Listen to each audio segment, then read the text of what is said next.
Good morning, sweetheart. Here's your book, The Truth by the Bernstein Bears. It says in here, no matter how you hope, no matter how you try, you cannot make the truth out of a lie. Ready? Here we go. It was a lazy sort of day in Bear Country. The air was so still that the leaves on the big treehouse where the bear family lived were hardly rustling, except in the beehive where the bees were always busy. Nothing much seemed to be happening. It was that sort of day that sometimes leads to mischief. Inside the treehouse, Brother and Sister Bear were sitting around, not doing anything in particular. Brother was holding his soccer ball. He'd become interested in soccer and had been outside practicing free kicks. Sister was relaxing in an easy chair, thinking about what to do next. Neither Papa nor Mama Bear was around. Papa was in his shop working on some furniture, and Mama was out shopping.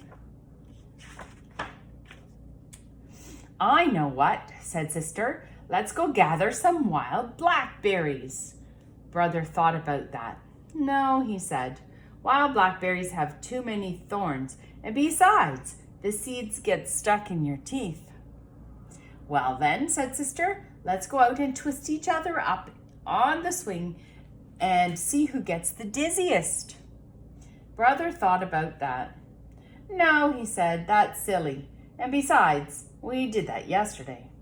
Sister became irritated and impatient with her brother. My goodness, she complained. You don't want to do anything. All you want to do is sit there and hug that soccer ball. I think you must be in love with your soccer ball. I am not, protested Brother. But I'll tell you something, I bet I can dribble this ball past you. Brother was a pretty good soccer player and a very good dribbler, but so was Sister. The only one who saw what happened next besides the cubs was the mockingbird, who was perched on a twig outside the window. Brother faced Sister, and the ball was on the floor between them. First, Brother moved the ball with his right foot, and then his left foot, trying to trick Sister out of the position. And then a quick flash, he gave the ball a sharp kick with his right. It almost worked, but Sister was fast too. She reached out with her knee and blocked the ball, which bounced against the bookshelf, against a chair, against a footstool, and into Mama's favorite lamp, which fell on the floor with a crash.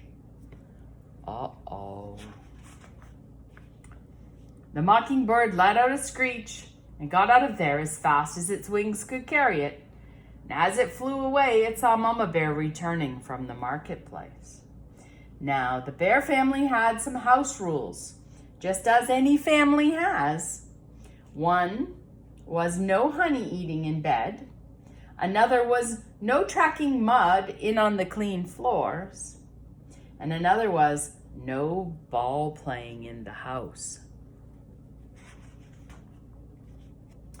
What to do? Brother looked at Sister. Sister looked at Brother. They both looked at the broken lamp, and they both listened in horror as Mama came up the front steps and into the house. All Brother had time to do before Mama came into the room was roll the ball behind Papa's chair. My lamp, said Mama. My best lamp. What happened? She asked, looking into her cub's eyes.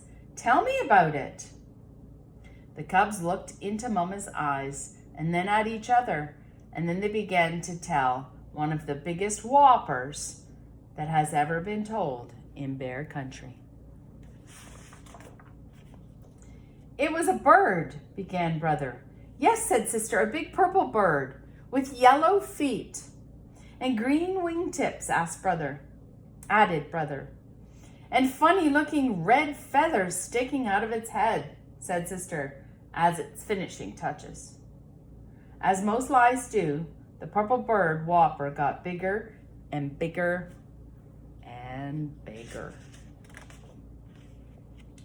Yes, continued the cubs, and it flew in that window, zoomed around the room, and knocked over the lamp. As Mama Bear was looking at the broken lamp with a sad expression on her face, Papa Bear came in from his shop. The cubs began to tell him the story of the big bird that flew in the window and broke the lamp. It was harder to tell the second time. For one thing, they couldn't quite remember how they had told it the first time.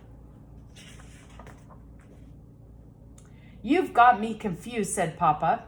Was it a purple bird with a green wing tips and yellow feet? Or was it a yellow bird with a purple wing tips and green feet? Or was it a white bird with black spots, like a soccer ball behind my easy chair? But the thing that really made it hard the second time was how very sad Mama looked as she picked up the pieces of the broken lamp. Mama, we're really sorry about the lamp, said brother. Oh, yes, said sister, picking up the last piece and putting it in the dustpan. Oh, said Mama, I'm not worried about the lamp. We can always get another lamp, or we can glue this one back together. What I am sad about is the thought that maybe, just maybe, my cubs, whom I've always trusted, aren't telling me the truth. And trust is not something you can put back together again. Both cubs started to talk at once. It wasn't a bird, said sister. It was a soccer ball. And it was all my fault, shouted brother. And it was just as my fault, shouted sister. But then they were both shouted down by a phone ringing loudly. It was Grizzly Gran inviting the Bear family to a Sunday visit. Hello, Gran, said Mama. Oh, everything is just fine here in the treehouse. How is everything with you? But Mama, protested sister. After Mama hung up the phone, you told Gran everything was just fine here, and that isn't really the truth. Oh, but it is, answered Mama. We've got two fine cubs who have just learned a very important lesson about telling the truth. And what could be finer than that? Now let's help Papa glue the lamp back together. Nobody really expects cubs to be perfect. And from time to time, brother and sister did forget the rules. Brother ate honey in bed a couple of times. And one time sister tracked a little mud on the floor. And once or twice, brother and sister started to play ball in the house before they remembered not to.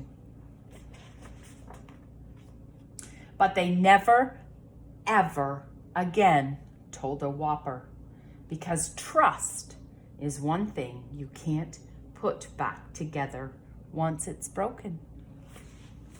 The end. You always tell the truth, right? Right. I love you. Mwah. Have a wonderful day.